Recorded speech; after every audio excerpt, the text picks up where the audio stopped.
Loud and clear. Yeah, testing 1 2 1 2. Let's get this show going, man. Welcome to the Bleeding Burgundy podcast, a Washington Commanders podcast for fans by fans, with your hosts Jesse Martin. The Cowboys are finished. You understand me? John Taman. Pull down my trousers and do your job. Scott Hartley. Well, that was dreadful. And occasionally Keith Gray. So many social engagements, so little time. And now, your host. Hey, that's me. I'm John Taman. I'm your host and playing the part of Keith Gray. Tonight we have our friend Steve Lim down here. How are you, bud? I'm good. Thanks for having me. Hey, man. And over here next to him, we've got our good friend Ken Johannsen. Nice to see you, bud. Good to see you, too. And, of course, right up above him is our good friend Jesse. Jesse Martin, how are you coming in late today, making us late today? Because Listen, no, it's not my fault. I'm serious. I walk into my studio setup and everything's fucking unplugged. And all the wires are tangled up. I can't find my microphone wire. I can't find my damn webcam. It's all fucking gone. This is what happens when Scotty goes on vacation. We go to pieces. Scotty, Jesus Christ. All right. So before we came on the show here, we were going over something really important. I've got written down one-legged grasshopper kicking all the seeds out of a dill pickle. Was that what it was? That was pretty good. I want to know what who said that. I don't know, but that was damn funny. Okay. Now that nobody knows what's going on, hey, welcome to the off season. Look, not a whole lot happened this week in terms of Commanders news, unless there's something that I missed or something that we could make a whole hill of beans out of nothing over. But it seems to me that free agency is kind of slowing down a little bit. We're talking about the draft. All of those arguments are getting to be so much fun on social media, aren't they? What do you think? And that's just a quarterback, man. You either love one and hate the other, or hate one and love the other. There's no middle ground. There is no middle ground. It's ridiculous. It's so fucking ridiculous. And we're all goddamn wrong too. All of us are fucking wrong. Well, except for Ken. He's our official draft expert. Look. Hear me out. This is the first time Steve and I have been on a podcast together. We've been kind of crossing paths. Oh, no kidding. Between the first virtual handshake. We've been crossing paths between various podcasts here and there, but never could quite hook up until now. And today, shut up. Send him to voicemail, Ken. But what we'll see is that Steve. Oh, now come on! Don't start that. What we're going to see is how much smarter Steve is than me. So enjoy it, everybody. All right, everybody in the chat, y'all keep tallying now. That's right. Now this is a virgin breaking moment. So we've got them together for the very first time. That's fantastic. I'm very excited to be part of this, and really, I think this should go down in the annals of podcasting history. It should. All right. So did anything happen this week, Jesse? I mean, we signed a no-name cornerback that people started to freak out about. All upset because we have to fill 90 fucking people on a roster, right? And a cornerback that was an undrafted free agent out of Pittsburgh happens to be one of them. I mean, what are we doing here, man? I mean, come on. Can't you sign every top dollar free agent out there? I mean, what's wrong? Isn't that what we used to do? I mean, what's the problem here? Yeah. No, it's serious. It's ridiculous. I mean, I halfway got into it with somebody. I'm like, dude, they got to fill a roster, man. They got to fill a roster, and it's chump change, and people are upset because we're not spending money. We're spending money, but it's smartly, you know. We are in a middle of what I thought actually, and I learned this today. It's now a 4-year window. It starts a 4-year window, not a 3-year window where we have to spend, that 80%. But that 80% doesn't or 90% of the cap. But that doesn't include the rollover that we can roll over as much money as we want year to year to year, but we have to spend 90% of the aggregate in that 4-year. So it's we can. What I think they're doing right now, they're going to want about $20 million to roll over for next year, and that will give us about $140 million in cap space. So if we do get this quarterback this year, give them a time give them some time, to get his feet wet, and then they can go balls to the wall and get some high dollar free agents next year. Has anybody actually ever gone balls to the wall? I've had a couple times. It's really, is it comfortable? It It doesn't sound like a lot of fun. So, all right. So here's my question to you, Steve, as our special guest today. What the fuck? Who cares about the accounting? Really? What the fuck? Are we going to play some football or what? Yeah. So in one of the guys' defense, James Pierre from Pittsburgh, he's a good special teams guy. I'm glad about that one. But we also did re-sign Cornelius Lucas. So now you have a little bit of fluff on the left side. I was on talking to Kyle on the Burgundy zone there. They kind of reminds me like Ty and Secchi. Remember Ty and Secchi? Yeah, I do. The utility guy who ended up going to Buffalo. So you got a little bit of breathing room. But the other guys, we signed the guy from Chargers, Michael Davis. And I think he's kind of a backup plan if they don't solve that issue either in the draft or if one of BSJ or Forbes really flames out, which I don't think Forbes is going to. I think Forbes is going to have a really good year with a real coaching staff. I still have questions about BSJ, but I don't mind. He's a 7-year vet, man. He's a 7-year vet. Yeah, he started a lot of games in this league. Yeah. And then the last guy, Noah Igbinoghene, if I'm pronouncing that right, you can correct me. He's just a dude from Dallas. Just a dude from Dallas. I don't know much about him, but the other Cornelius Lucas and James Pierre, no problem signing those guys. Actually, I think they'll end up contributing pretty well. But the rest of the guys, just filling out the squad. Yeah, pretty much. Ken, what do you think? Well, I think we signed, especially this week, a bunch of special teamers more than anything. Yeah. People said, why not bring Khalid Hudson back? Well, first of all, he's an undersized linebacker. Yes. But if you look at his special teams play from last year, he regressed from the year before and then the year before that. Mm-hmm. I mean, he looked like he was developing into a really good special teams ace, but that's fallen off the face of the earth. That's why they haven't re-signed him. Now, he still may come back. We just don't know. I'd like to see that because I think as a linebacker, he was starting to prove himself as a pretty good asset as a rotational piece. So we'll see if they do bring him back. But that's what I thought was special teams was addressed this week with, I think, some good special teamers. And frankly, we needed help in that direction. Absolutely. We were one of the worst special teams in the league last year. So also when I look at when last weekend when we did sign the corner from Miami, where I cannot pronounce his name, as everyone knows. That's all right. Yeah, don't go there. You got a little fluff on the old social media there. As it goes for me, the way it looks for me, Ken, is because I never saw the original tweet. It never happened. So yeah, I know. Side Adam up. But it raised a little bit of stir for about 15 minutes. Thank goodness it went away. And so, hey. Make fun of Magic Johnson once. What I like about him, he's a former first-round pick. So maybe this coaching staff can get it turned around for him, as well as Emmanuel Forbes. So let's talk about both of them, although I think there are two different players. So let's give the young man a chance. Let's give Forbes a chance. And let's see. I think last year we had a high school coach trying to coach the defensive secondary. I mean, come on. Really? Yes. So now you have a really pretty good staff in there. I think they will improve substantially. And we'll see if the new guy from Miami can live up at least to some of that first round building. Yeah, we'll see. You mentioned Khalid Hudson, and even though he seems to do that at the end of the season, I mean, that's when he gets playing time, but he'll have a good game and everybody goes, "Ooh, look at this." But all I ever see is what you said. He's undersized. I see tight ends abuse him. I see him get run around all the time. Special teams, honest to God, if they're going to bring back one guy from the old team to bring as a special teams ace, would be David Mayo. As long as you could put in the contract, he never plays anything but special teams. If I ever see him as a linebacker, he's fired, and so is the person that put him in. Off with your head.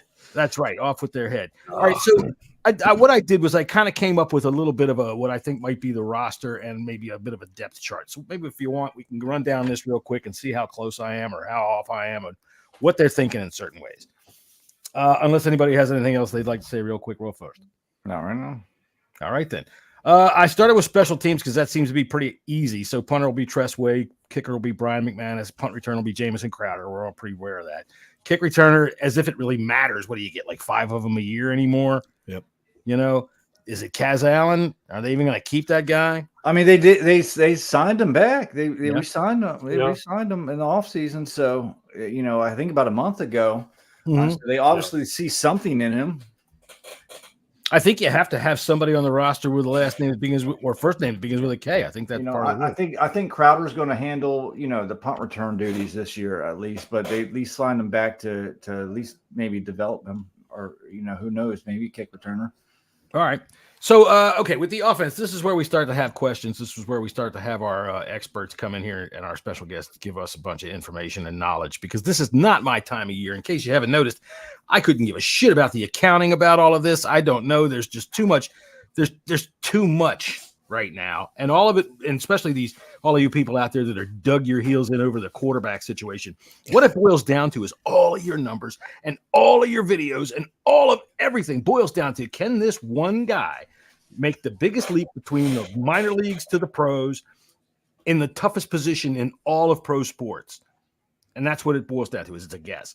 So at our quarterback position, I've got us penciled in with Marcus Mariota, because he's the only one we have, and that's fucking awful. Well, I think he's still on the roster, isn't he? Hush your mouth. You laugh. I mean, what's so damn funny about Marcus Mariota, other than the fact that he's got gray hair and he looks like somebody said on X that he looks like an algebra substitute teacher. Marcus Mariota? Mariota.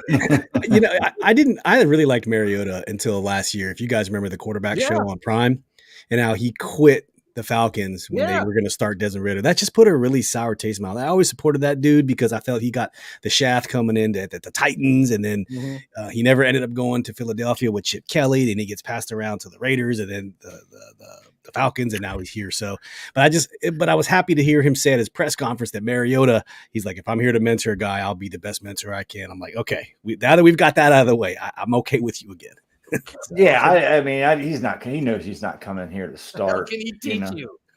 I mean, listen. What I think can appreciate about the career of Marcus Mariota is, one, he knows a lot of trials and tribulations, like Steve that you just mentioned. Of his own making. He knows the downfalls of being a highly touted number 2 overall pick in the league, it not working out, and he can possibly teach a young quarterback to learn from his own mistakes that he's made along the way. John hates this move. I am perfectly fine with it. Like, he's a backup quarterback who has plenty of starting experience in this league. I got no problems with Marcus Mariota holding the clipboard. Zero. All right. So, Ken, I'm over here laughing my head off. Jesse's got no problems with him. Be the mediator. Be the mediator. Yeah. Okay, I tell you what, John. I'm going to bring up a player from the 1990s, and he even played one season with Washington. Wasn't so good. Okay. He was a journeyman. Okay. Pretty much like Mariota is now. But he goes to the Oakland Raiders, and he becomes the league MVP at quarterback. I got you. Rich Gannon. Rich Gannon. And he became a good mentor after that as well. Now, I'm not saying Mariota's going to have an MVP season coming up, because he's likely not going to play all that much, if at all. Lockwood. But, well, okay, you want me to mediate.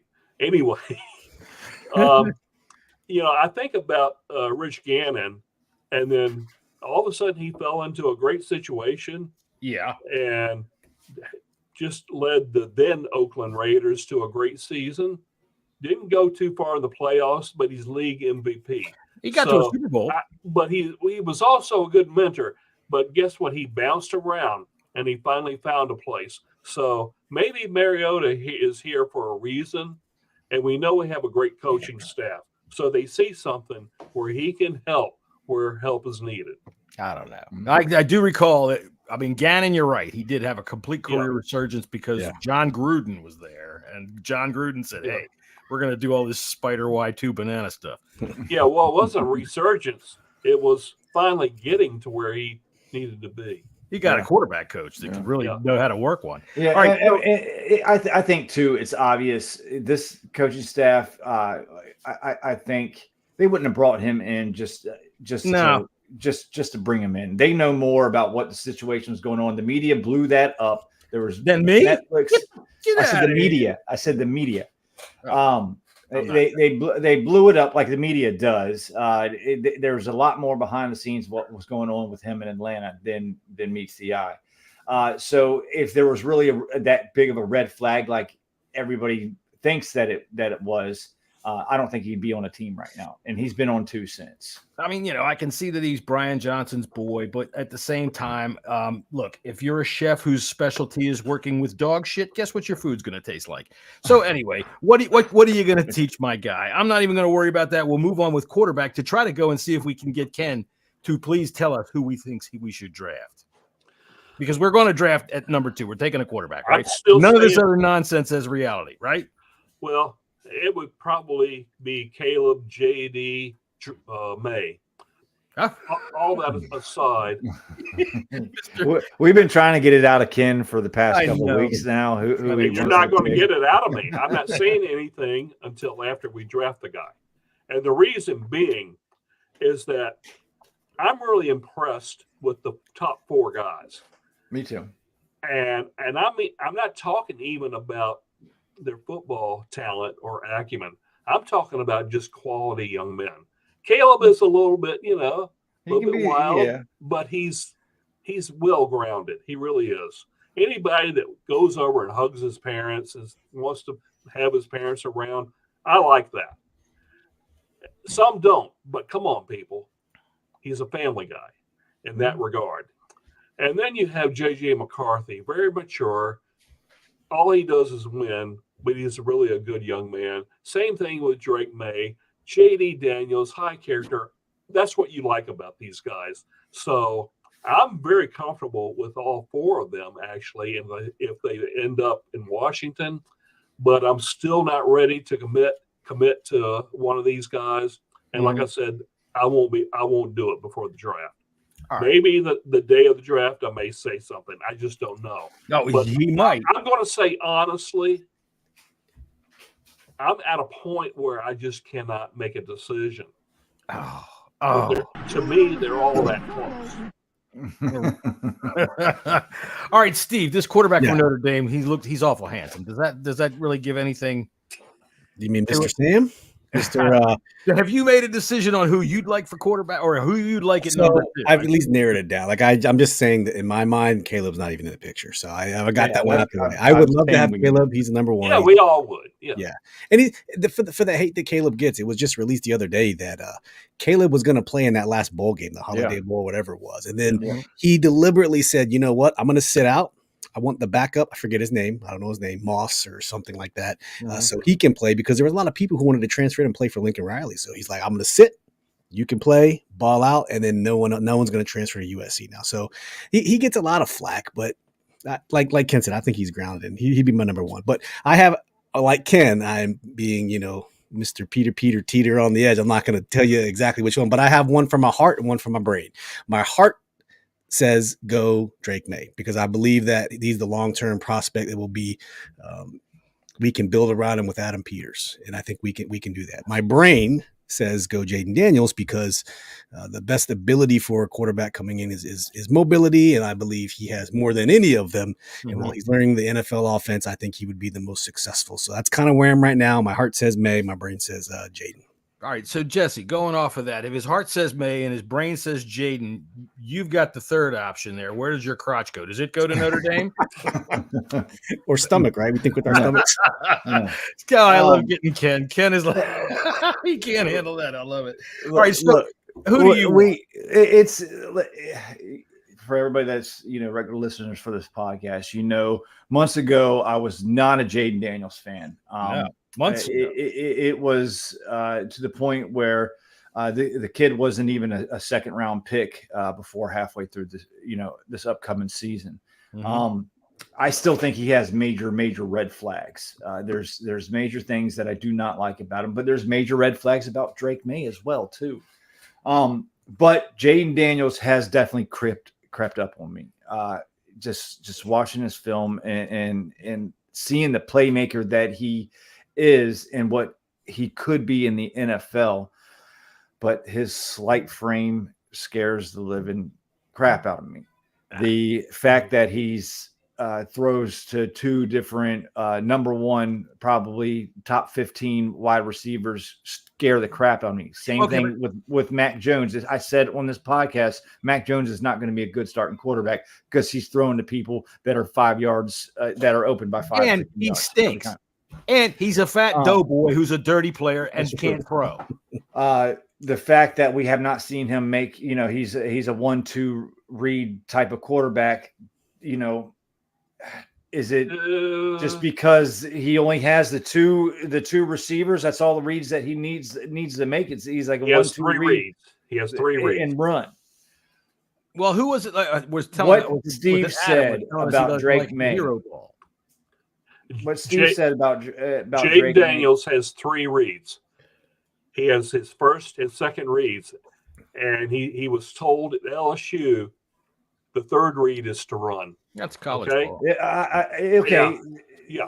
I've heard that too, but it's true. What then? He doesn't have the experience for multiple reads because it was just like that in Arizona as well too. I mean, he ran all the freaking time in Arizona. Herm Edwards was on John Keim's podcast, and that's something that we haven't seen yet, so we don't know, and that scares me a little bit.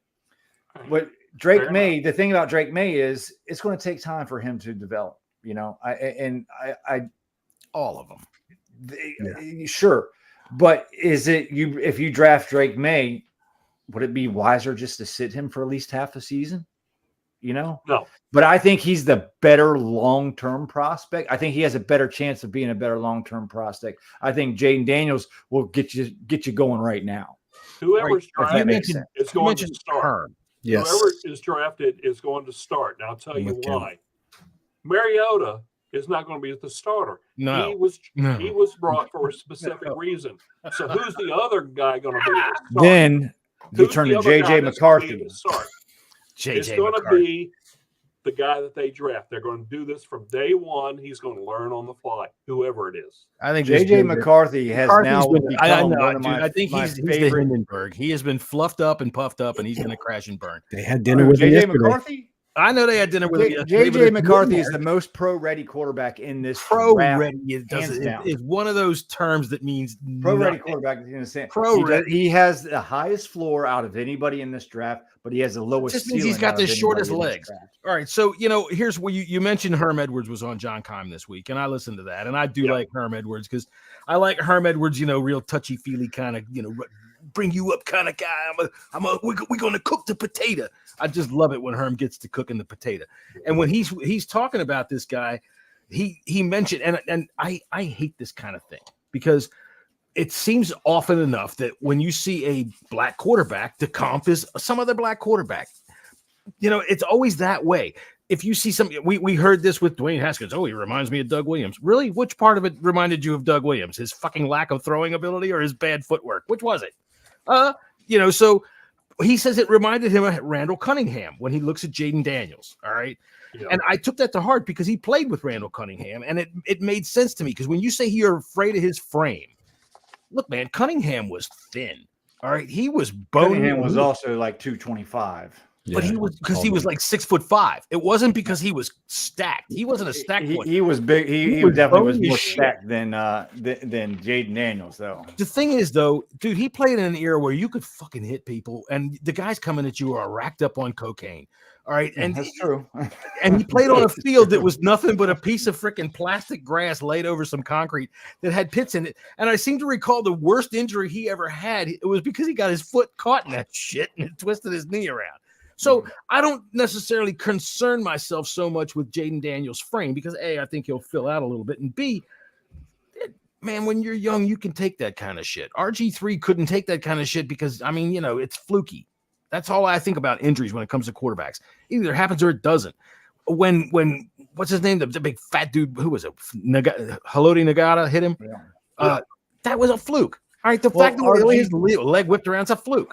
RG3. Let's take in the comparison stop here between him and Jay Daniels. Exactly. I'm just talking about injuries. Well, that's what they don't happen because of the guy's frame. They happen because of some way he gets hit. Well, and it can happen to a big guy or a small guy. This is one thing that I definitely disagree with Herm Edwards about. Is he said on the podcast that Jaden has learned how to protect himself. I think that's bullshit. He said if you ever see him get hit, he runs directly into a damn Mack truck every time, and it looks like a freaking train wreck every time he gets hit. Like, he's got to learn how to protect himself with that frame if he's going to be running all the time. Yeah. Well, isn't that when Marcus Mariota's there to teach him how to run? Isn't that what everybody told me? All right. Maybe. All right. So, okay, a quarterback, we don't know who's going to go where, and nobody really wants to pick us who they want to pick right now. I think people are just dismissing the fact that J.J. McCarthy isn't in this race. I think it's ridiculous because I'm not there. No. He's in it. He's 100% in the race. He's in it at 2? At 2? Absolutely. Absolutely. If they trade down, of course, he probably jumps up, but I don't know about at 2. Yeah, I don't know about that. I can see it though. I like what he has to offer. It's just untapped potential. You don't know what you're gonna get. Like, but everything that you saw from him, we just didn't see enough, which makes you want more. Which why I think it's intriguing. I'll send you a video, Steve. I'll DM that to you after the podcast. Okay.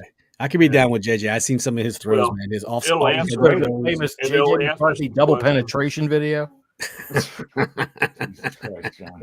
Sorry, I hear about those Michigan guys.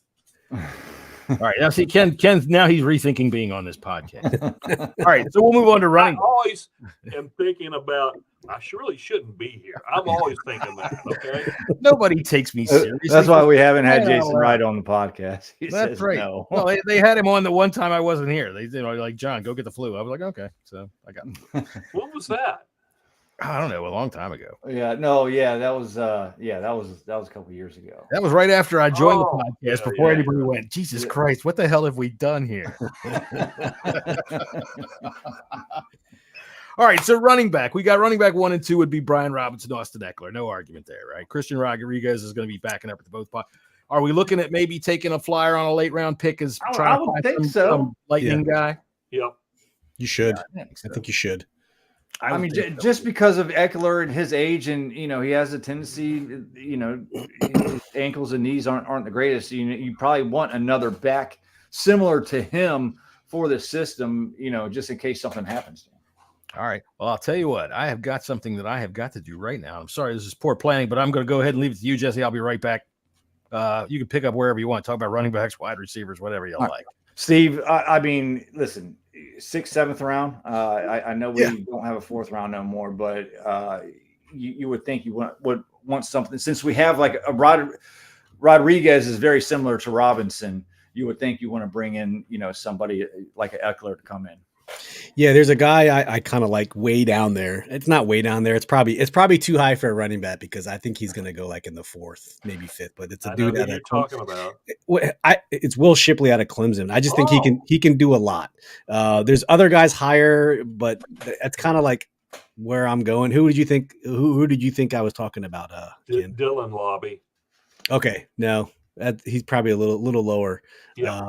But I like Will Shipley out of Clemson. Yeah, Watched him play a lot this year, but it's probably a little too rich for our blood, like Jesse was saying. So if you're going 6th or lower, 5th or 6th, you probably need to get down there. But we know the value is so low on running backs these days. So they're out there. That's true. That's true.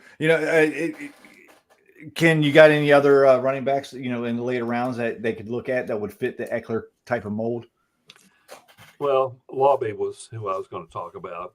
I realize small school in New Hampshire, but, I've talked about small school prospects here on this podcast a bunch of times, and so I don't need to belabor that point.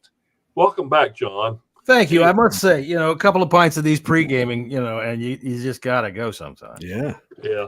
Thank you. I mean, Ezekiel Elliott's still available, right? That's what John. I think that's who John said he wanted before he left, didn't it? Yeah, that's did what did I not hear that correctly? But I don't know if we need another Robinson or Rodriguez. We have 2 of them. Yeah. So someone who can actually come in and provide, a Darren Sproles or aim high, baby. Sure. Yeah, type of role. That's and I think that Lobby kind of fits that role, but we'll see who they. It could be even so because we know Eckler's not going to be here for a long time. It could just be someone that they can develop for maybe 2 weeks. You never know. Yeah. So Steve, what did you think about the Eckler signing? I know some people were like, "Why are we bringing this old guy in here?" I absolutely loved it. Loved it. Just in 2022, he was like I forget the total number, 20 touchdown guy. Yeah, 2022. I mean, he had 1,100 yards last year, and he was hurt. He had a high ankle sprain in the beginning of the season. Yeah, I totally love it. I'm gonna go make a stupid. It's a fallacy. This because of that, right? Austin Eckler came from the Chargers, and he was really good for Herbert at Herbert. We're learning undrafted free agent. He was an outlet for Herbert. He helped elevate Justin Herbert, I believe. Helped take the pressure off him. And who does Drake May get compared to a lot? Oh, Justin Herbert. Just buzzing contract. Oh, wait a minute. Wait. I'm completely wrong. Sorry. I thought it was Peyton Manning, but hey. Yeah. So, I love the Austin Eckler signing. I think he'll be great and be a good compliment for Brian Robinson. I'm very happy once we saw the numbers. Once we saw how they structured the deal and what we're able to do with him. All these deals are good, man. They really are. They're $60 million well done. Crazy. The thing I like the most about with Eckler is that he was the most impactful when he had Melvin Gordon to give him that nice 1-2 punch, man. And I think we've got that with him and Brian Robinson. So I'm anxious to see how that's going to play out. All right. So moving on to wide receiver, which I posted this week and got some good feedback from a lot of people. I think quietly, this is a major need for this team. We've got Terry McLaurin, we've got Jahan Dotson, and we've got Crickets. Diane Brown. De'Ami Brown. The droppy brown. Yeah, look, I think I know he's going for a visit to Baltimore. I don't know if he's signed yet, but Josh Reynolds was someone that I was really looking at. Yeah, man, I would love to talk to Josh Reynolds.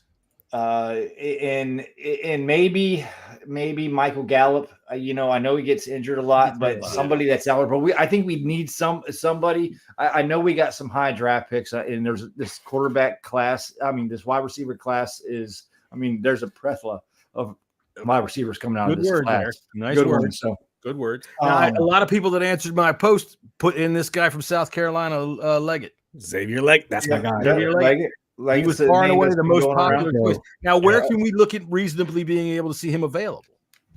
I'd say 3. Third round? He might go higher. There's another. Was it Malik Washington from Virginia? Virginia.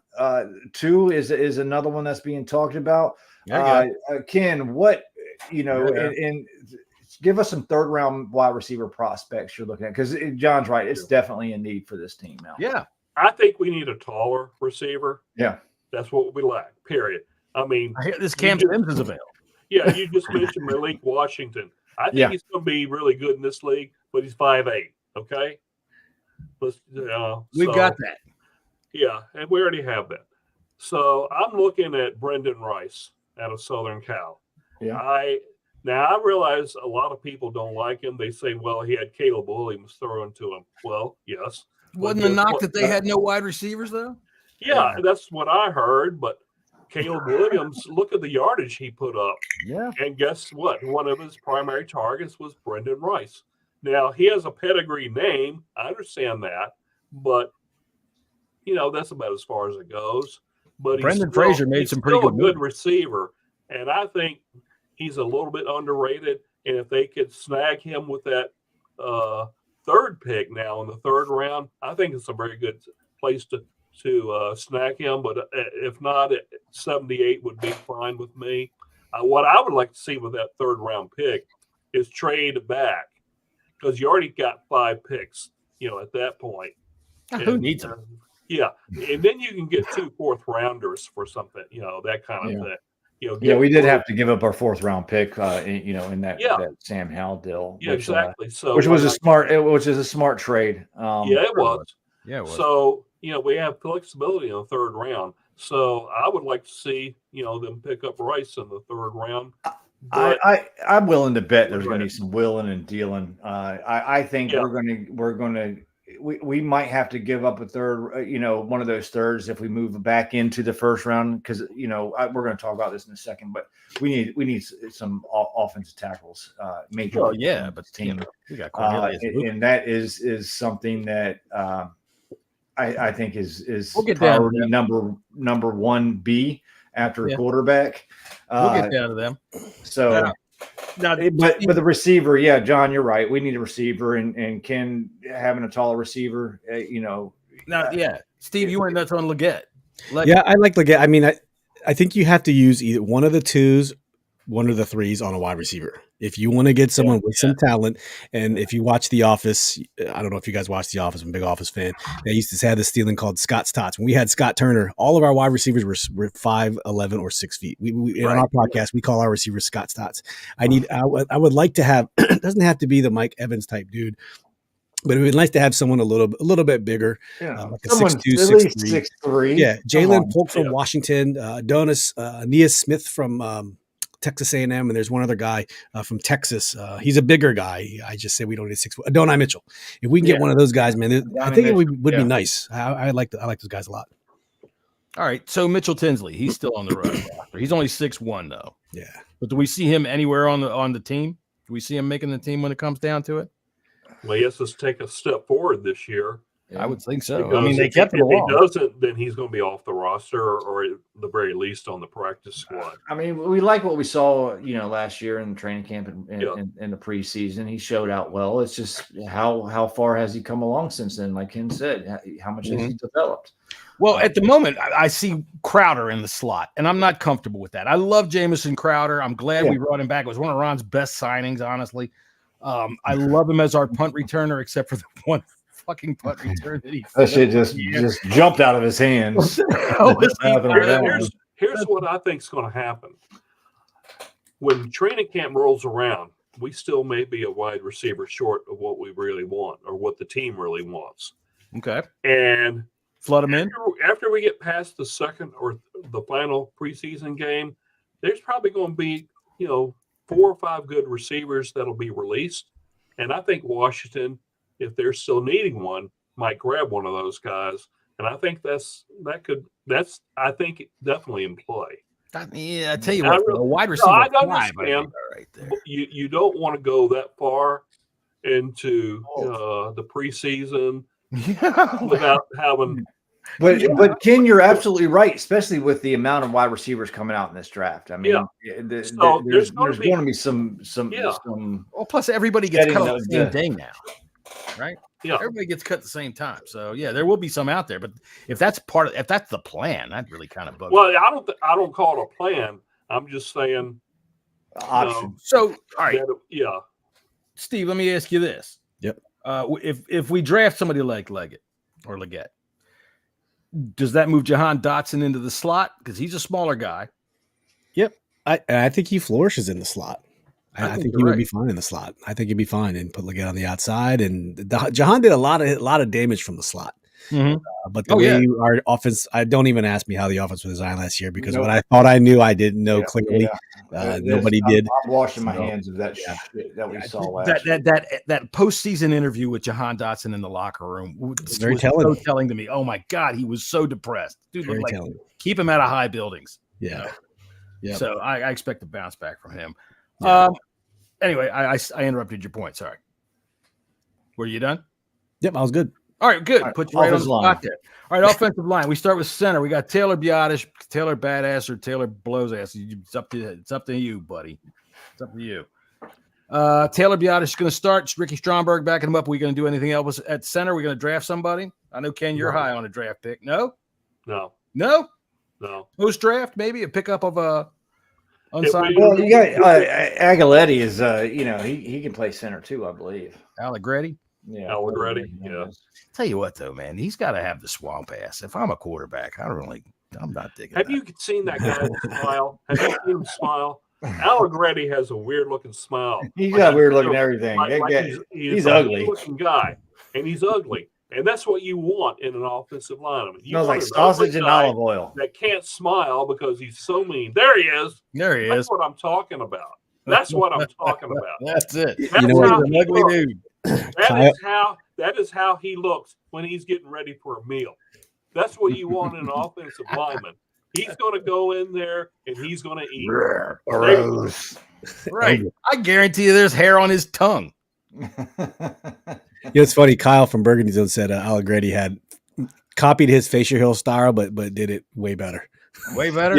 Just the line, and it comes out, and it's perfectly. Yeah, exactly. The underneath from the lip all the way out. So tell you what, Kyle. Yeah. I don't know. They got him penciled in as a starting guard right now, and I'm fine with that. But there's some positional movability. I'm not going to say the other word. With them up front. So, but I mean, think about it. If you have your center in Biotic, you have Cosme at guard, you have Allegretti at guard, right? Tackle on the right side. Dare I say, Wiley's going to be the tackle. Unfortunately, we got to. I didn't say grips with he said it, not me. You might move Cosme out back to tackle because he's got experience. No. Cosme is found his spot. Right guard, and he's going to stay there because I think he can become like an all-pro type of. You could put Lucas on the right side as well. He could play right tackle if you needed to. But all I'm saying is it means they're just going to draft left tackle. A left tackle is coming. So I think maybe it's the only answer that they've got. Because right now I've got, honestly, on my little spreadsheet here, I've got Alex Ekenbulu. Because I couldn't find any other name that might play tackle. Alex Akingbulu is actually on the roster. Brent Scott. Wait, there's another. And if anybody has a problem with how I pronounce that, you blame Scott. Brendan Scott, he is the official Bleeding Burgundy podcast name pronouncer. No, that's Brendan. He's not here. Braden Daniels, and there's another Trent Scott. Trent Scott. They've already got him on. Yeah, they've got him backing up on. They have an unofficial depth chart up on the website that shows a lot of holes, which is interesting. But yeah, they've got him backing up Wiley. Yeah, Cosme at guard, like Peter's saying, he's great at guard. I don't think you need to push him back out. He's found his niche. He's a guard. He is the replacement for Brandon Scher. So I'm all about Cosme. Yadish, and they've got Chris Paul penciled in at left guard. Yeah, what I think is that our two starting tackles, right and left and right, are not on the roster yet. Might be. They're going to draft both of them. And I tell you what, listen here. They still could trade back up into the first. And I just have a gut feeling they're going to do that. Get like a Tyler Guyton, or does Fashanu fall down? And I think he could fall to about 16. Once I release that video, I have him dropping LSD. It will. He'll drop right out. Okay. Anyway, so he could be there at 16 or 18. But at the very least, Guyton around 21, and that's what I'm predicting. The kid from Yale. Here's the other thing. They brought him in from Yale. Scott's buddy. This draft class at tackle is incredibly deep. Yeah. And you're going to be able to find a starting right tackle in the third or fourth round. Yeah. I mean, was it Kieran? What is it? Yeah, and that's one guy. You can look at someone like Roger Rosengarten of Washington. Yeah. He's going to be there. Even Chris Paul's brothers might be there in the second round too. Well, he might even be there in the third round. Could be. I'm sorry. So you're going to be able to find two starters at left and at right tackle, and possibly in the fifth round. But guess what? They have two fifth rounders. So you're looking at a starting right tackle in the fifth round? Ooh. Yeah. Woo. That's how deep this class is. Whew, that's like up to your ass deep. Yep. Hey, I'm up to my ass in tackles. And I kind of like this Roger. What did you say his name was? Roger Rosengarten from Washington. That, because I hear everything in cartoon voices. That is Scooby Doo. Roger Rosengarten from Washington. That would be great. Here are guys that could be a starting right tackle opening day. Satoa Lamea, Utah. Dominic Pooney, Kansas. Isaiah Adams, Illinois. Walter Rouse, Oklahoma. Matt Gonzalez, Pittsburgh. Caden Wallace, and maybe a stretch, but Penn State. Good-sized guy. He probably goes the inside at guard. Hey, Burrows, eat me. It is a day of firsts on the Bleeding Burgundy podcast. Got him. Anyway, KT Levinston, Kansas State. Anthony Belton, NC State.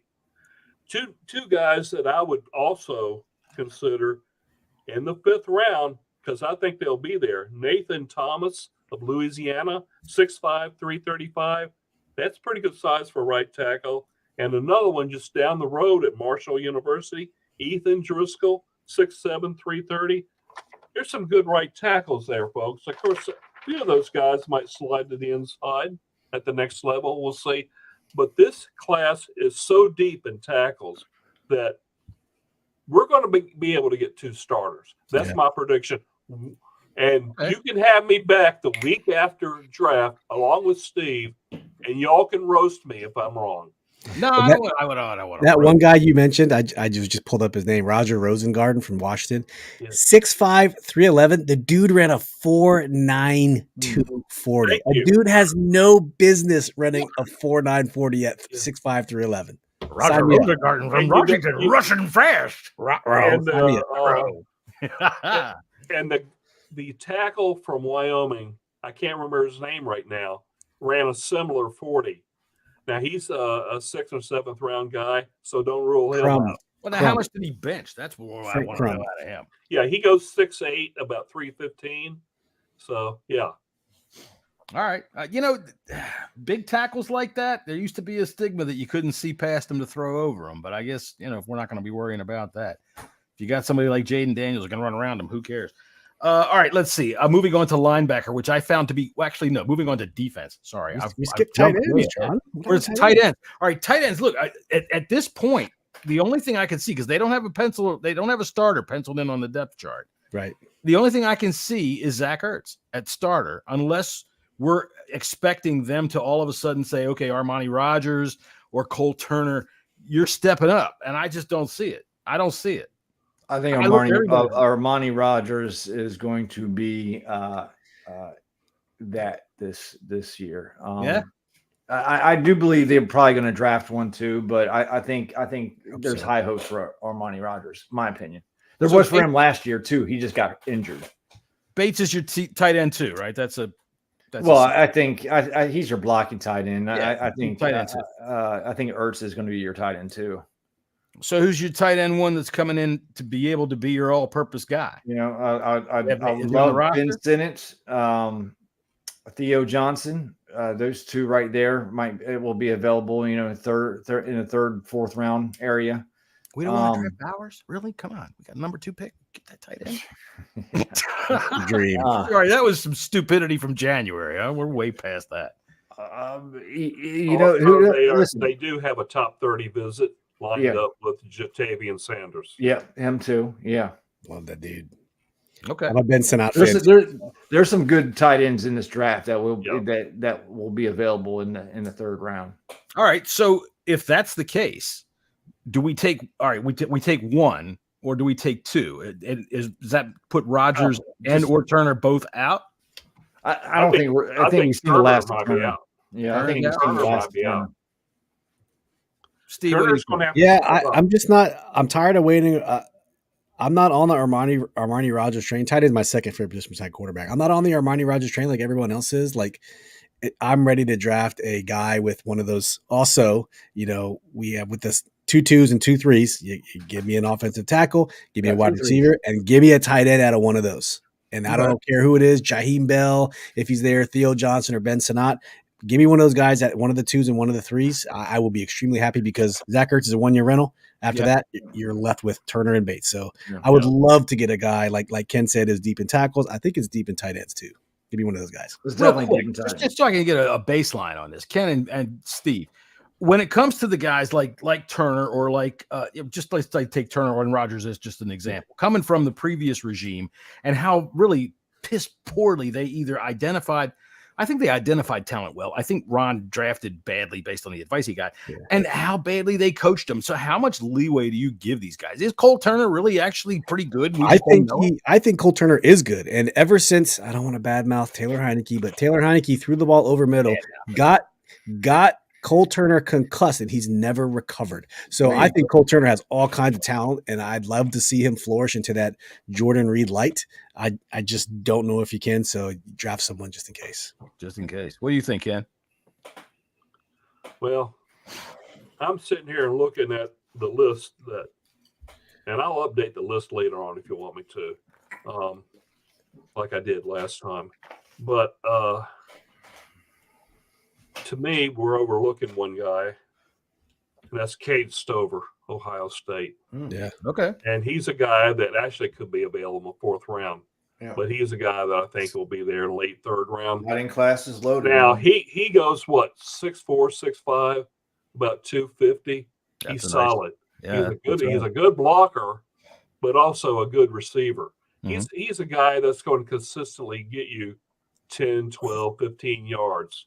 Now, he's not going to he won't have a lot of YAC, but he's still going to be moving the chains, and he's going to be a good blocker. So, could they be looking at for a guy like that, or do they want someone that goes down the field a little further? Because tight ends are not lining up on the boundary. They're lining up within the perimeter, and they're going to be the guys that get you the 10 to 20 yards. So, to me, someone like Cade Stover is someone that should be considered. But then again, I want to bring up that obscure prospect that I talked about yesterday from a Long Island University, Owen Glasgow. And let me see here. Was that Glasgow University, Jimmy, Long Island? Long Island University. That's a long way to go. Yeah, Owen Glasgow.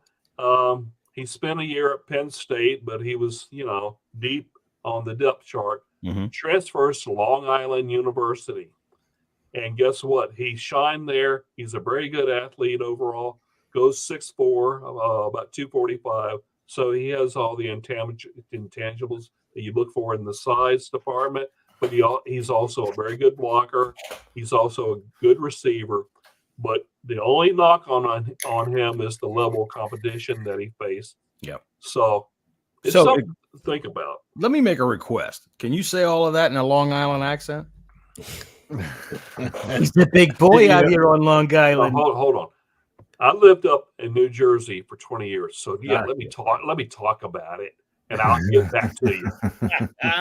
It's funny. We've been through all the offensive positions, and we have 9 total draft picks. Yeah, 9 total draft picks.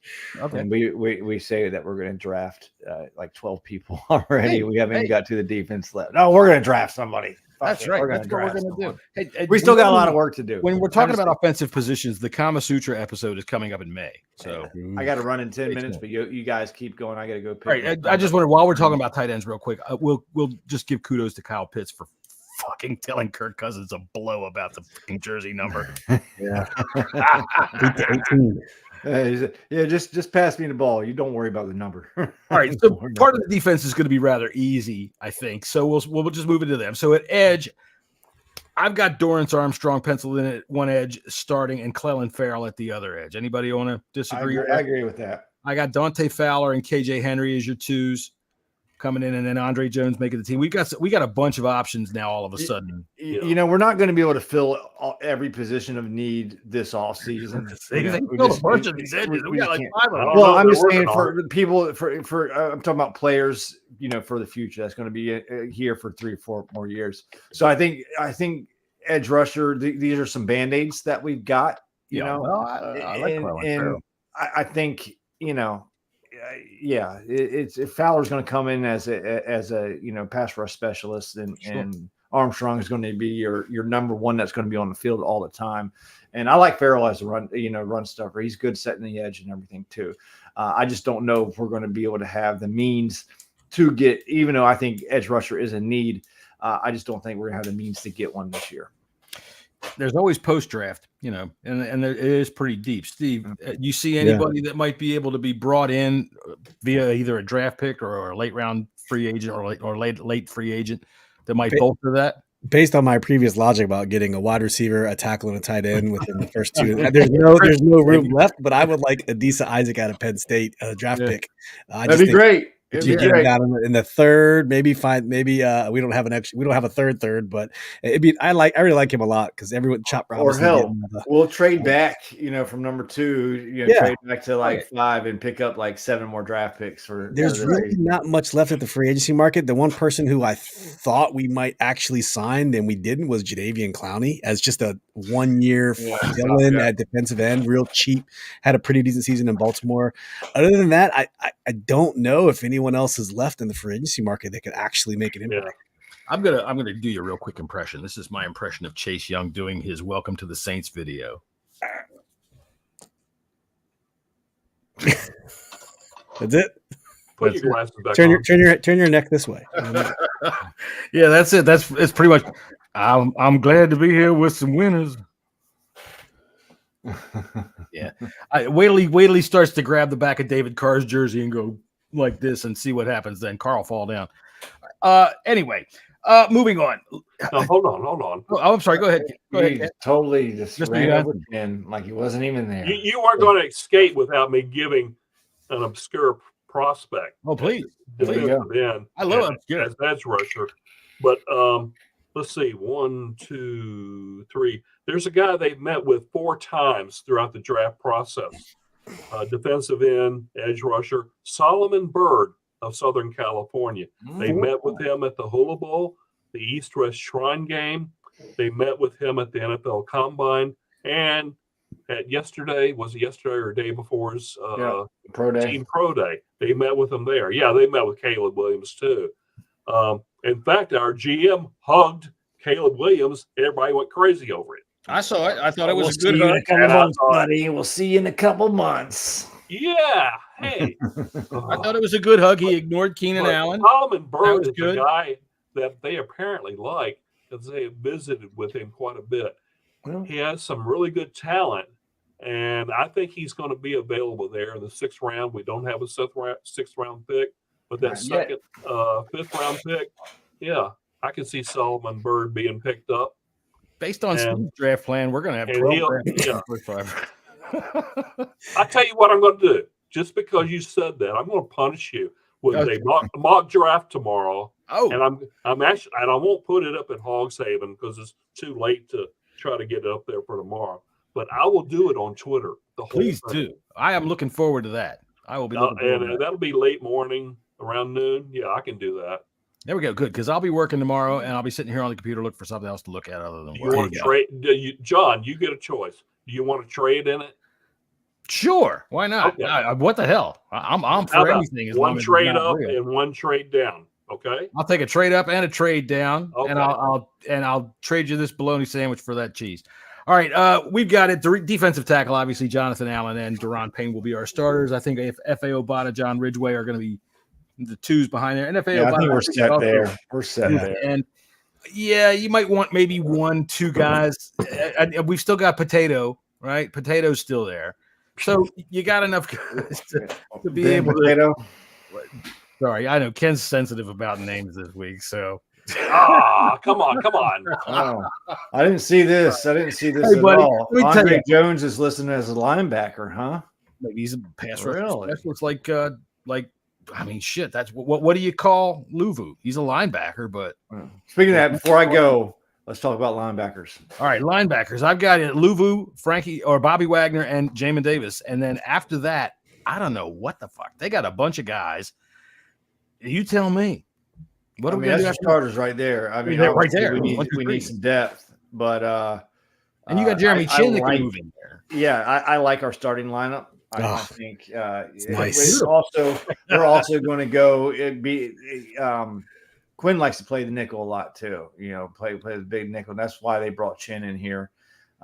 He is that kind of tweener, and he played a lot of linebacker over in Carolina. But man, I mean, the Bobby Wagner signing. How you guys know how I felt about that. I thought he's going to want to command, about $10-11 million.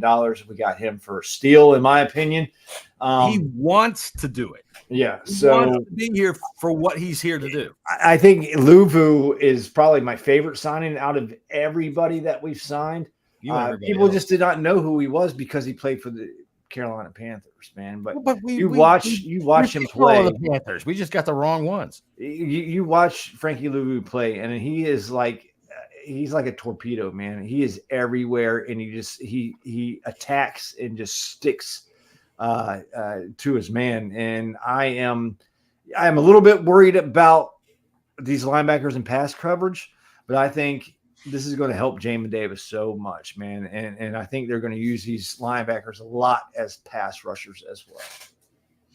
I think Frankie Louvu sounds to me, now Ken, tell me if I'm wrong. He sounds to me like he should be starring alongside Frankie Avalon and Annette Funicello in one of those old beach movies. That's a name that says beach movie to me. Frankie Louvu.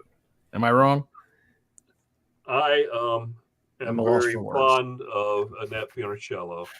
We lost her about 12, 13 years ago to multiple sclerosis. She's very special. She's very special to me in that way. I think, and I'll tell you why. She found out about me and sent me a note about 2006 and wished me well in my battle. That's nice. The people that I had as the doctors there in Philadelphia when I lived in South Jersey got a hold of her, and they knew that I liked her. She was a Musketeer, remember? Yeah, I do. I remember. And so I was fond of her, and I still have that handwritten note. So very special. Sorry to reminisce there. That's all right. It's a day of first here on the Bleeding Burgundy. As far as that Frankie Avalon, that's pretty good. I like that. All right, fellas. I have to run, but y'all keep going. All right, yeah, we're going to talk about cornerbacks and safeties, and then we're gonna bolt out. But yeah, man, good to see you. We'll see you next time. Good to see you, real quick, I agree with Jesse.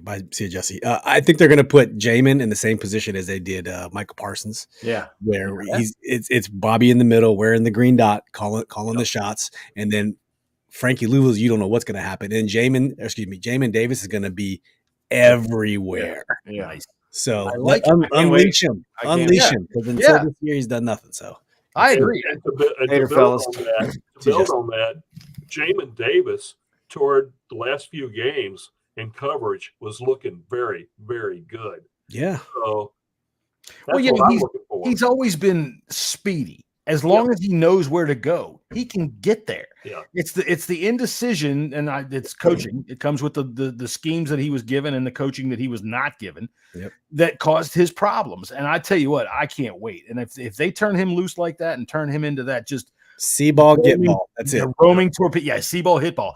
I like it. Let him go do it.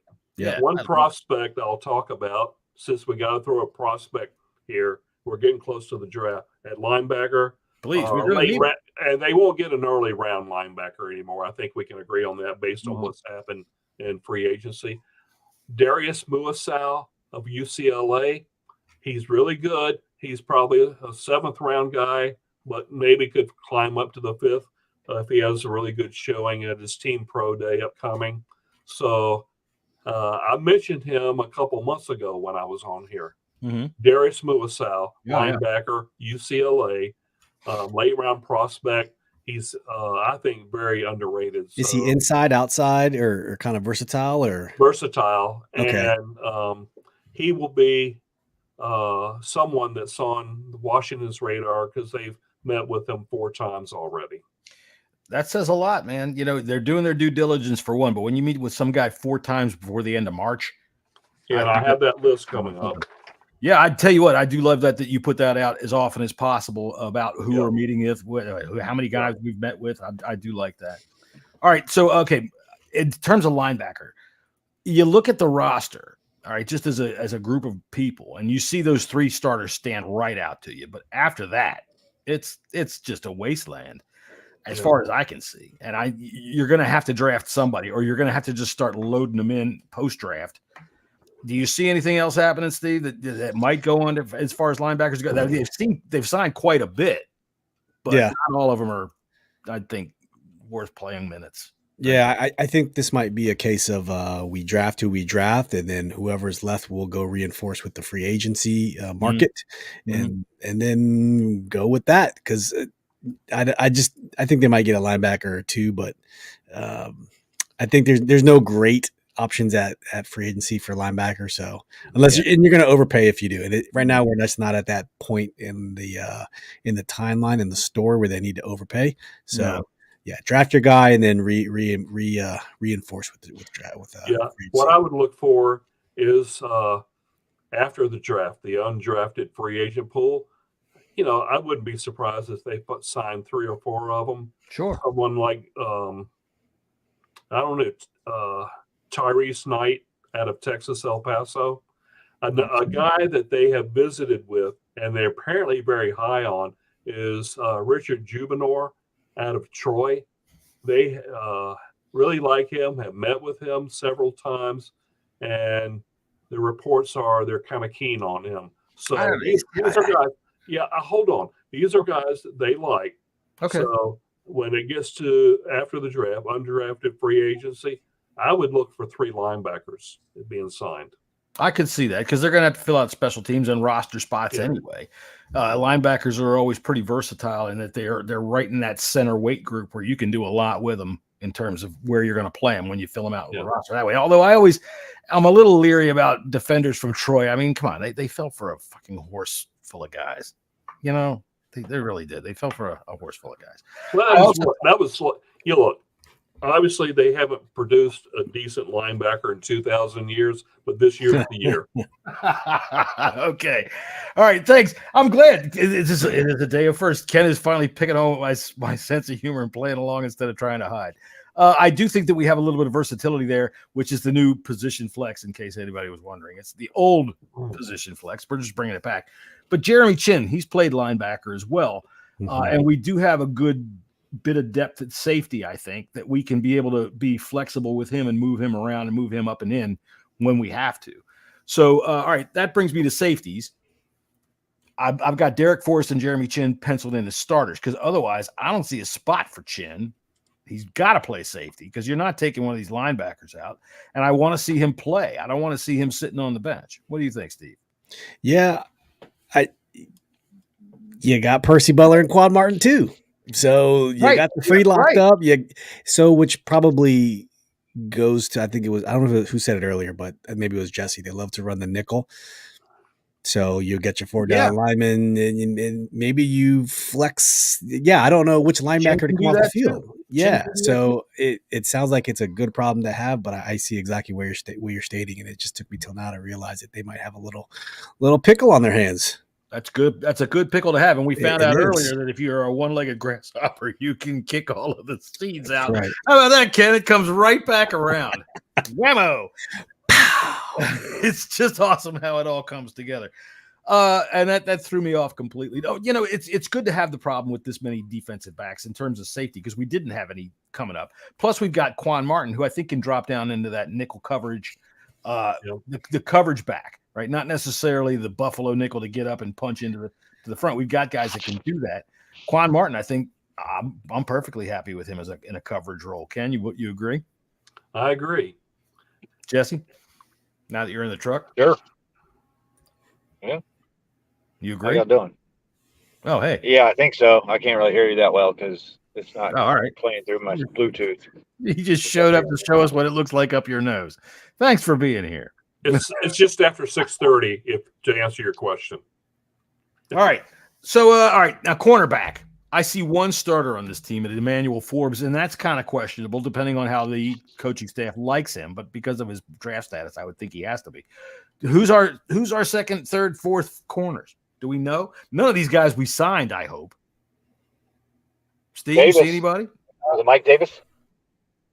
Mike Davis? I hope not. That'd be scary. Maybe he's cornerback 3, cornerback 4, but that'd be kind of scary if he's the guy. I don't know about any of the guys they signed. Let me look and see what we signed at cornerback real quick. I don't see where we've addressed the issue at all.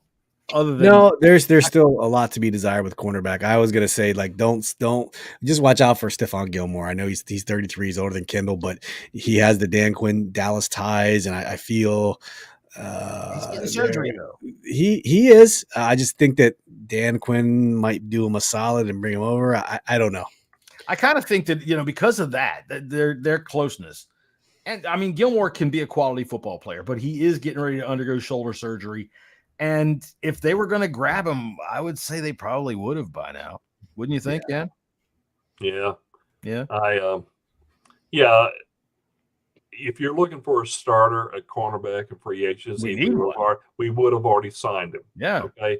So we're moving on to the draft. We really are. So in this top 100 picks, I mean, Steve has us using like 93 of them. Do you see us using first, second, or third round pick on a cornerback? Not first, maybe second, but third, yeah. You know, we're not going to get Cooper DeJean. We're not going to get him.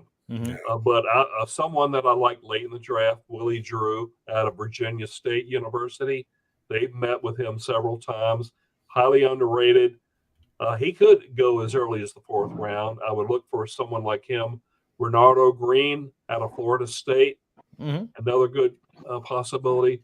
But one guy I really like, and I think he could be there in the third round, but may have to move up in the second round if you really want him. And that's Cam Hart of Notre Dame. I really like him. Yeah. Good size.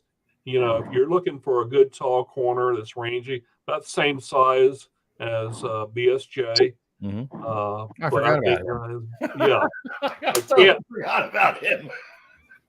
The Canadians, they never say anything, you know.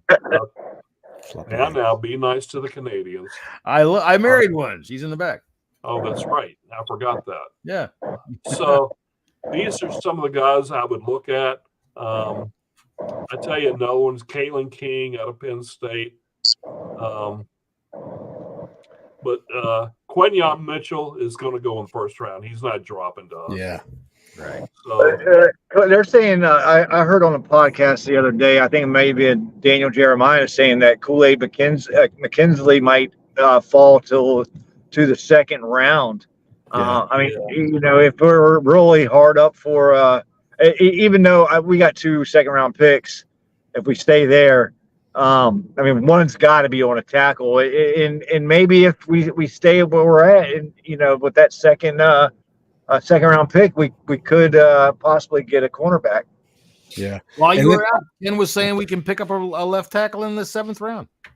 Yeah, like the Luck said earlier. Like, and I was going to bring it up. Remember when Quan Martin came up, he's a hybrid player. He is a cornerback / safety. So that's someone you can double right in to both positions. So I can see him in the slot. Yeah, for sure. Yeah.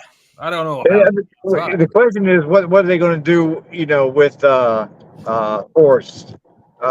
Forrest is he? Yeah, but guess what? I'm predicting that Derek Forrest is going to start at strong safety this year. I think, and I'll tell you why. Did we remember the Jacksonville game? Oh yeah, he can lay the wood. Yeah, look at the gain he had that day from strong safety. And our starter was down at that point. And the starter was a guy named Cam Curl. And guess what? This young man goes in and actually played better than Cam Curl did the last 2 years. And I'm not exaggerating. I realize that may make people mad, but folks, Cam Curl's out in Los Angeles. He's gone, okay? So I would say look for the possibility of Derek Forrest moving to strong safety. Now, your person that's going to be slot corner, I think it's going to be Quan Martin. What's going on? It's Jesse's truck. Every time you stop talking, it makes noise. Okay. No, it's your microphone, dude. It's just the way it works. All right. Well, I'll tell you what. We're done through the roster now. Has anybody got anything else they want to add before Jesse? Yeah, one more corner. Please one go more ahead. Corner, and that's on the draft. It's still fucking up. No, it's not got you. You're done. Nothing you're gonna be able to do to it. Go. That We're sounds fine. better. Go ahead.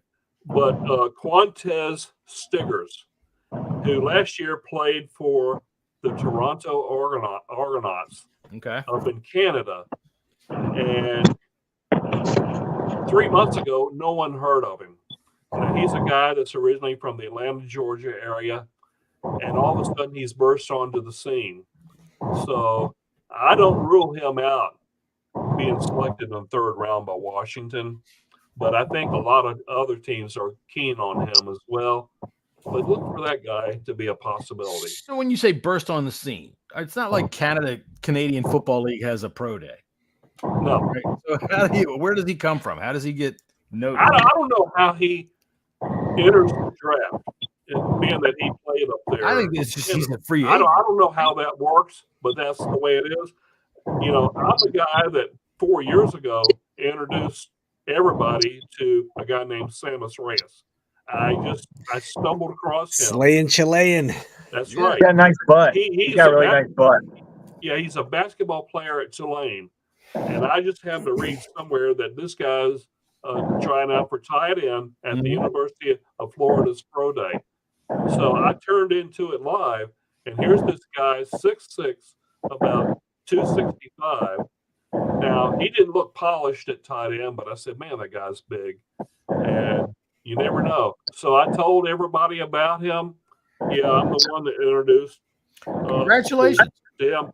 But no, I did come up with that. Well, but is he the playing thing somewhere? is, I didn't think that he was available to be a free agent. And the next week, who does Washington sign? Samus Reyes. So everybody, I was the toast of the town for about 2 weeks. So everybody, every year since, is saying, who's going to be the hidden gem? The only thing I can say is that Glasgow kid out of Long Island. Look for that. That's about it. That's you got all a I've hidden got. gem, Steve? You got one? None left. No. All right. Well, that's Tyler Otter, long snapper. Watch out. Yeah, Tyler. I forgot. Well, I forgot to mention long snapper when we went through the roster. Who's punter? Who's punter, John? Who's going to be our punter? Oh, it's got to be Tress Way. And although I think we could save some money by cutting him, and I know that sounds terrible for everybody, but you know what? Don't you say that? I know. Don't ever say that again. Listen, I said it, and here's why I'm going to say it, because all of you goddamn Commanders and freaking Washington football team fans and Redskins fans that have only seen the last 10 years, no wonder you think a punter is so valuable. He's been the best player on our team for the last exactly. years. That should tell you something. All right. You may go through this list. It's a punter. All right. That's why it took forever for Ray Guy to go in the Hall of Fame, because you do not give a freaking honor to a guy whose job it is to give the fucking ball away. Okay. You want me to go through this list? Please go through the list. Okay. Here is who the Washington Commanders have met with so far in the draft process. Now, this was updated as of 5 days ago. They have met with 25 quarterbacks in the pre-draft meeting process. 56 wide receivers. I believe that number is up to about 58 now. And the quarterbacks are up to about 26, I believe. Tight ends. We had the show on. Tight ends, they met with 26 of them, but I believe that number's up to 28 now. Running backs, 33. I know that's up to 34 now. Offensive guards, they met with 32 of them. Offensive tackles, they met with 42 offensive tackles so far. They have met with 17 offensive centers. So that's 91 offensive linemen so far. Cornerbacks, 58 so far. Strong safety, they have met with 17 so far. Free safety, 19. So that makes 94 defensive backs. Linebacker, 47. Defensive end, edge, 46. Defensive tackle, defensive line, 40. For a total of 86 defensive linemen. They have met with 7 kickers. They've met with 7 punters. And they've met with 7 long snappers. Now, I think they have those positions now decided, so that doesn't matter anymore. So that's with the punters. That's roughly 455 players that they've met with so far. Some of them many times, but that's about the list right now. I don't know if actually, I'm sorry. That number is about 475. I miscounted one here. That's about they're like speed dating, aren't they? Well, here's the thing. That's normal. Yeah, they meet with so many players each year. And yeah, I'm the one that does it each year. And I'm amazed at the numbers every year, but that's what it is. And so you got to remember how many scouts they have. And you got to remember, as some of these higher profile pro days, they have the head coach there. They have the GM, the assistant GM. They have a number of scouts, and as well as the head coach and maybe position coaches. So yeah, that's not unusual. Team pro days is where you meet with guys a second and third and fourth time. But the primary meetings, the big number of meetings, begin College Gridiron Showcase in January and end with the NFL Combine in late February, early March. In between, you have all the college all-star game. You have the HBCU Combine. And that's where the staggering numbers come from. Okay. Now, a lot of those players, now they're not going to draft 475 players. Oh, I would hope not. We don't. Steve, do you think we can draft 400? Hey,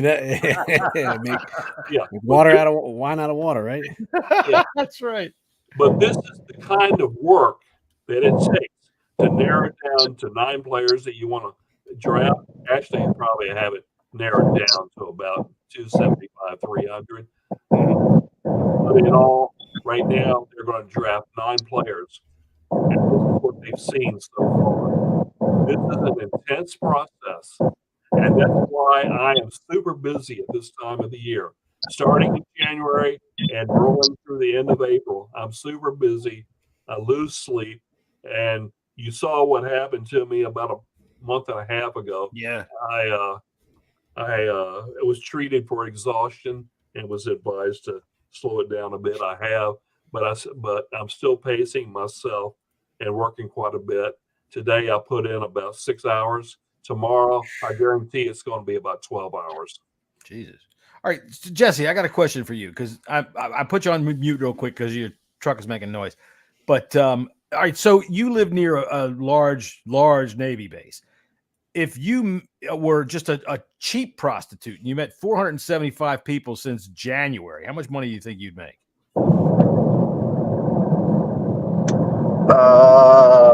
If I met with as a cheap prostitute? As a cheap one, a worn out cheap one. You know, okay, let's see. Probably, I would say maybe $1,200-$1,300. Jesus Christ. Okay, well there's some bad ones. Hey, there's some bad ones around here, man. Okay. Norfolk Naval Base, you know, around Norfolk is some pretty low rent. I keep watching outside your window when you slow down. All right. Hey, I'll tell you what, this has been a great time. We were almost an hour and a half. Steve, you got anything you want to say before we wrap it up? No, thank you for having me. This was fun. Ken, pleasure to meet you. Hopefully we can all collaborate again here soon, and draft can't come soon enough. So thanks for having me. The Bleeding Burgundy podcast. Bring it together. That's right. That's what we do. Ken, thank you very much, as always, for being on the podcast, man. We appreciate your due diligence. We appreciate the work that you put in so that all of us can have a better understanding of what's going on. Thank you very much. I will have the mock draft, and I'll have it on Twitter or X or whatever it's called. And the other thing is that tomorrow I should have all of today's pro day meetings fully updated. I may be missing a couple, which means I'm going to work longer through the weekend, but I'm going to try to fully update that, and that'll be on the Hogs Haven site. So the other thing that we also have a list of games that Commander Scouts attended last fall. Oh, and that's like 30-some games they attended, and that's all we know about. That's some good insight. We also list all the team pro days that team personnel have attended. So we list all that from Alabama to, I don't know, Youngstown State, although I don't think Youngstown State is on there. So basically A to Z. Also, there's one other feature on there. Oh, yeah. We list, what the draft picks are going to be and where they're going to draft, at least right now that we know about. And we're just going to keep updating whether we find new prospects that they visited or just adding to, the team meeting tally that we have. So it's intense. When you go in there, you're going to see it, and it's going to blow your mind.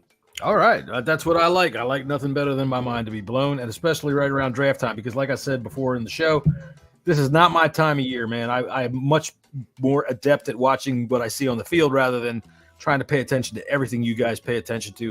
And I'm glad that you guys collaborated all, man. I'm glad that you guys put it all together or collated all for us. Because otherwise I'd never have the slightest idea. Steve, you got anything you want to promote before we get out of here? Sure. Yeah. Check out our podcast, Command This Podcast. You can find us on all the socials, on the Twitter sphere, the Facebook, audio, YouTube. We're out there. Just check us out. Yeah, appreciate man. Yeah, man. And I tell you what, it's always a good time. I appreciate our entire podcast community in the Washington Commanders area, but there are some that I appreciate more, and those are the ones that I have on the show. And hey, Jesse, out there while you're driving around, man, you be careful. It's Friday night. Stay away from those cheap ones down in Norfolk. Double wrap. We'll see y'all again the next time on the Bleeding Burgundy podcast.